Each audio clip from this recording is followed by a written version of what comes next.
Europe 1 midi, Romain Desarbres. Bonjour docteur Marty.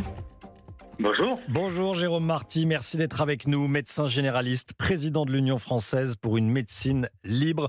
On va parler, reparler des déserts médicaux. Ce n'est pas la première fois qu'on en parle, mais là, il y a des députés qui font des propositions, notamment celle-ci. Des députés veulent réglementer l'installation des médecins. Pas d'autorisation nécessaire pour s'installer en désert médical. Si un jeune médecin veut s'installer dans un désert médical, il peut le faire librement. En revanche, s'il veut s'installer dans une zone où il y a déjà beaucoup de médecins, une zone bien pourvue, il aura besoin d'une autorisation de l'ARS, l'Agence régionale de santé.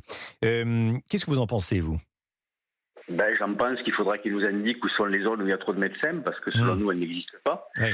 Je vous rappelle que l'Île-de-France a perdu l'an dernier 354 médecins, dont 244 médecins généralistes. Ça représente 300 000 patients sans médecin en Île-de-France, qui est le premier désert médical.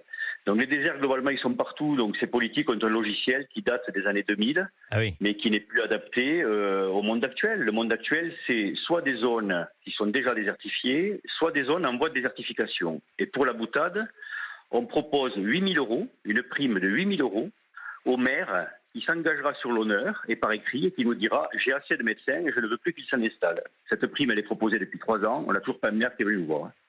Oui. Alors, il y a quand même il y a un problème de désertification médicale, appelons ça comme ça. Qu'est-ce que vous proposez, vous, pour que chaque Français puisse avoir accès, facilement à un médecin ? Ne serait-ce qu'un généraliste.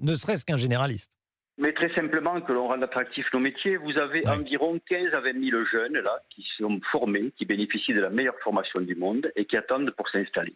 Et qui ne le font pas parce que les conditions sont devenues tellement peu attractives qu'ils préfèrent attendre. L'Ordre national des médecins a alerté il y a 4 jours sur ce qu'ils appellent l'abandonnisme et qui est en train d'exploser. C'est-à-dire que vous avez des jeunes qui ont passé le concours le plus difficile, qui bossent 80 à 90 heures par semaine et qui tiennent à bout de bras nos hôpitaux, qui en cours d'études abandonnent parce qu'ils disent « le jeu n'en vaut pas la chandelle ». Voilà où on en est rendu. Donc il faut aujourd'hui rendre ces professions très attractives pour que les jeunes s'installent et aussi pour que les plus vieux restent. Je vous rappelle que 15% des médecins sont des retraités actifs. Et là, on est en train de les dégoûter. Ça veut dire que les retraités vont arrêter et vous aurez donc 15% de moins de médecins et les jeunes ne vont pas s'installer. Comment on va faire ? Alors, comment rendre la profession plus attractive ? Qu'est-ce qui bloque ? Alors, il y a un problème de rémunération qui est évident. À 25 € l'acte, avec une inflation qui aujourd'hui est entre 10 et 11 points, on ne peut pas s'en sortir. On vous a promis 1,50 € en plus. Hein. Voilà, 1,50 €, ce qui a fait rire 99% de nos patients. C'est 1,50 €, il faut comprendre qu'on les touchera en octobre prochain et qu'ils sont censés être une augmentation pour 5 ans. Je ne sais pas si vous voyez bien la chose. Oui. Donc ce n'est pas 1,50 €, c'est 1,50 € divisé par 5. Et attention, c'est 1 €, c'est du brut. C'est pas du net. Oui. Donc on se fout de nous. On se fout de nous et on se fout des patients. Oui. Qu'est-ce qu'il faut faire ? Est-ce que ça doit être pris en charge par l'État ? Est-ce qu'il faut que les patients payent une petite participation ? Quand on va chez le médecin, on paye 5 €, on paye 6 €, 7 €. Ça peut être ça ? Qu'est-ce qu'il faut faire ? Mais très simplement, si vous voulez. Il faut qu'on arrive à rejoindre la moyenne européenne qui est de 50 €. Ça, il faut le faire sur plusieurs années. Et nous, on s'engagera sur un certain nombre de choses, à mieux prendre en charge les ALD, à mieux prendre en charge, par exemple, les effets de l'addiction, etc., etc. Et l'État y gagnera beaucoup. Et ensuite, il faut certainement ouvrir ce que l'on appelle le secteur 2 à tous. Ce secteur 2, c'est la possibilité d'avoir des honoraires complémentaires, ce que vous appelez souvent les dépassements d'honoraires, avec tact et mesure, de façon à faire jouer les mutuelles et les assurances privées, pour lesquelles cotisent énormément de patients et qui ne voient absolument aucun retour de ces cotisations. Alors, vous connaissez le principe, docteur Marty. Il y a les auditeurs d'Europe 1 Midi appellent et chacun donne son avis. On est avec Géraldine. Bonjour Géraldine. Bonjour, vous êtes merci chef de me prendre. Merci à vous d'être avec nous. Vous êtes chef d'entreprise et vous nous appelez des Pays de la Loire. Vous nous appelez d'où ? De Nantes ? Non, d'à côté d'Angers. D'à côté d'Angers, d'accord.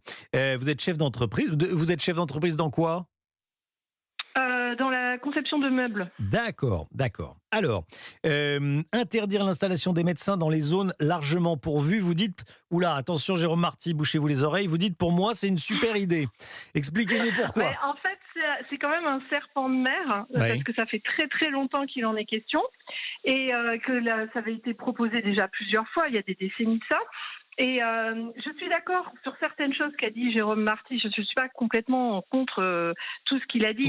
Mais en revanche, si vous allez sur amélie.fr, quand vous êtes profession médicale, vous avez des codes qui vous permettent d'aller sur amélie.fr pour voir les zones justement où on peut s'installer. Parce que mon mari est profession médicale. Donc on voit où on peut s'installer, où il y a des zones creuses et pas. Et quand il dit qu'il y a des déserts médicaux, oui, il y en a certainement du côté de Paris, ça je veux bien le croire. Mais il n'empêche que si vous regardez la carte, si vous avez la possibilité d'y aller, que vous voyez cette carte-là, vous voyez que en revanche, dans le sud-est, ils sont cul à cul les uns à côté des autres. Dans le sud-ouest, ils sont aussi les uns à côté des autres. Donc c'est ces gens-là qui après vont demander 50 € parce qu'ils gagnent pas assez leur vie, mais déjà qu'ils aillent ailleurs. Donc les pharmaciens, ça fait très longtemps qu'ils ont obligation de demander à l'ARS pour s'installer. Les notaires, c'est pareil. Vous avez un serment d'Hippocrate, vous êtes là pour soigner les gens. Il y a un problème de fond qui n'est jamais géré en médecine générale, en tout cas en médecine générale, ça c'est sûr. C'est que les vieux médecins, ils sont épuisés parce que ça fait des années qu'ils travaillent et eux, ils ont connu d'autres façons de travailler qu'ils ont épuisés. Les médecins, ils ne veulent pas trop se faire chier, excusez-moi l'expression. Ils veulent des horaires tranquilles. Ils veulent des horaires tranquilles. Nous, là où on a une maison médicale. Ils sont là 3 jours et demi par semaine. Ils font 9h, 18h. Le reste du temps, c'est des remplaçants. Et les remplaçants ne veulent pas s'installer. Le système leur convient très très bien.